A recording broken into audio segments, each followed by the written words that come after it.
اور صاحب یہ کہا جاتا ہے کہ پاکستان تحریک انصاف سے ہی سیاست ہے، پاکستان تحریک انصاف نہیں تو سیاست ختم۔ تو پی ٹی آئی سے علیحدہ ہو کے آپ کی سیاست کا کیا بنے گا؟ یہ تو وقت بتائے گا کہ ہمارا وجود رہتا ہے یا نہیں رہتا ہے۔ میں تو پی ٹی آئی کو نہیں چھوڑنا چاہتا ہوں کیونکہ خان اور خان کی پارٹی ہمارا عشق ہے، لیکن اگر دتکارا جاتا ہوں ہوں،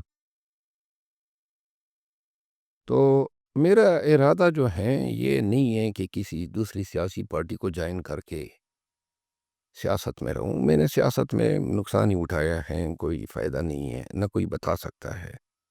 اور جو میرے عمومی حالات ہیں اپنے حلقے میں، اسلام آباد میں یا پاکستان میں، اس سے میں میرا خاندان بڑا سفر کر رہے ہیں، تو میرے پاس یہ بھی آپشن ہے کہ جو زندگی کے چند سال رہتے ہیں وہ کسی دوسرے ملک میں پرامن طور پہ گزاروں۔ پاکستان چھوڑ دیں گے؟ پاکستان چھوڑنے کے علاوہ میرے پاس کوئی آپشن نہیں ہے، کیونکہ جدھر جاتا ہوں عوام کی نظروں میں ہوتا ہوں، اور زندگی جو ہے وہ بالکل اب نارمل سی ہو گئی ہے۔ آ، یعنی عوام کی محبت بھی ہے، آ، ہر ایک آدمی پہچانتا ہے، نہ شاپنگ کر سکتے ہیں، نہ مال میں گھوم سکتے ہیں، نہ پرائیویٹ فیملی کے ساتھ ڈرائیو کر سکتے ہیں۔ یہ ساری چیزیں جو تنہائی پرائیویسی درکار ہیں وہ ممکن نہیں ہے۔ لیکن آپ یہ مانتے ہیں کہ یہ سب کچھ پی ٹی آئی اور خان کی وجہ سے؟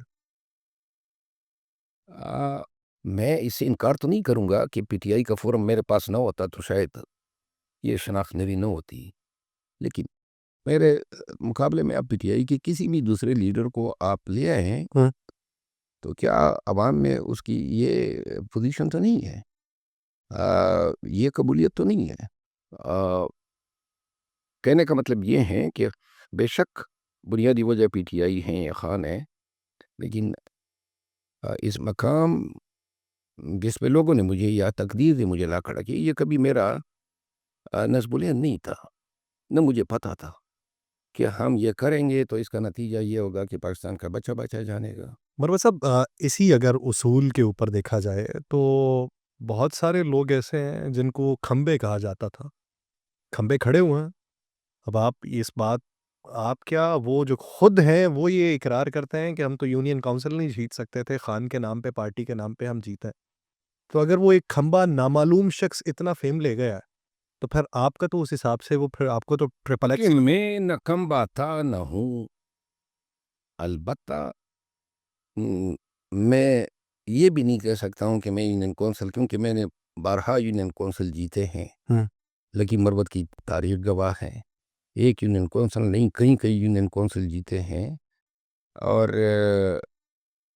ہماری بھی کاوشیں تھی 8 فروری کی مینڈیٹ لینے میں، قوم کو ہمت درکار تھی تو دلائی، گھوما پھرا پاکستان بھر میں آوازیں اٹھائی، تب کہیں جا کے 8 فروری کا دن آیا۔ البتہ یہ کثر نفسی سے کام لینا ہوتا ہے، پی ٹی آئی کے بہت سارے لیڈر جو ہیں وہ کھمبے نہیں ہیں، ان کی بڑی جدوجہد ہیں، بڑے فستیت کے خلاف یہ ڈٹ کے کھڑے رہے ہیں۔ میں شاندانہ گلزار کی بات کروں گا، کیا خاتون ہے اور کیا جرت! پھر یہ زرتاج گل کو دیکھیں، خاتون ہو کے بھی ڈی جی خان میں جس طرح اس نے فستیت کو فیس کیا۔ پھر شہریار افریدی، یعنی کیا اللہ نے اس کو ٹاورنگ پرسنالٹی دی، میں اس کی تکالیف کا چشمدید گواہ ہوں۔ علی محمد خان ابھی جیل کے سے باہر آتا تھا، دوبارہ اٹھا لے، 14 دفعہ اس کے ساتھ یہ ہوا۔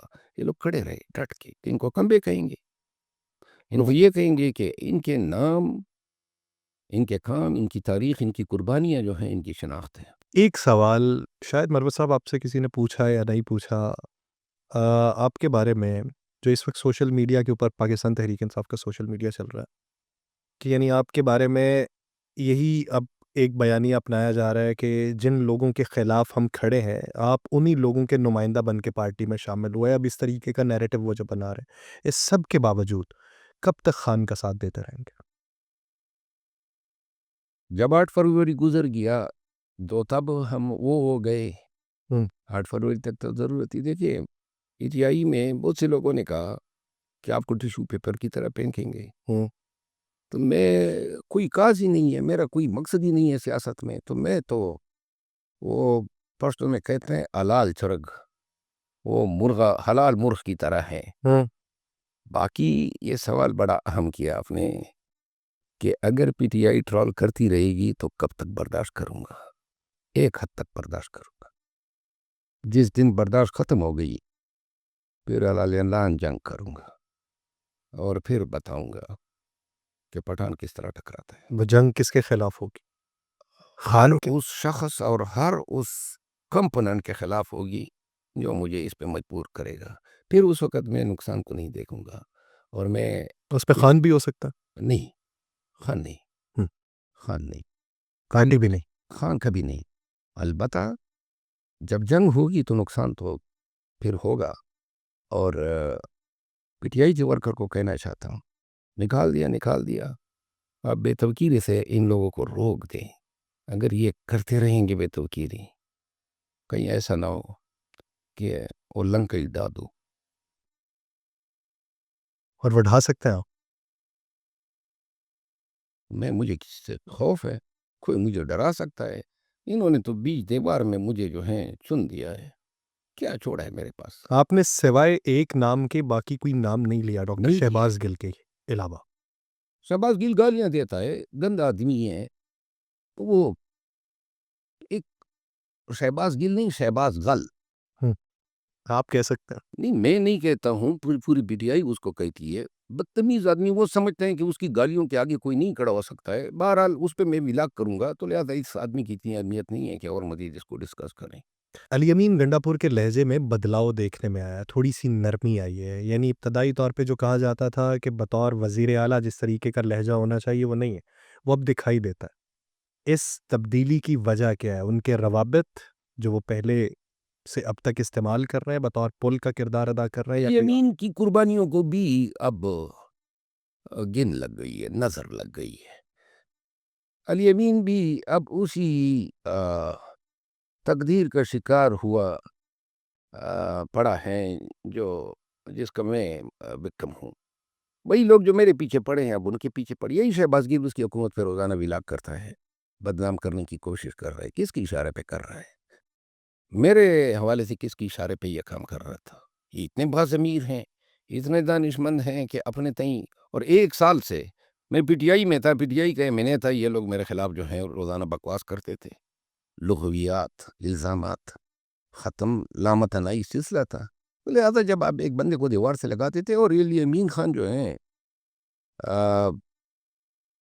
میں اس لیے تو کہتا ہوں جو میرے ساتھ ہوا، جو علی امین خان کے ساتھ ہو رہا ہے، پی ٹی آئی میں کس کا فیوچر ان رویوں کے ساتھ نہیں تو بیرسٹر گوہر ان کو روکتے نہیں ہیں؟ اگر بیرسٹر گور صاحب جو ہیں شریف آدمی ہیں، بس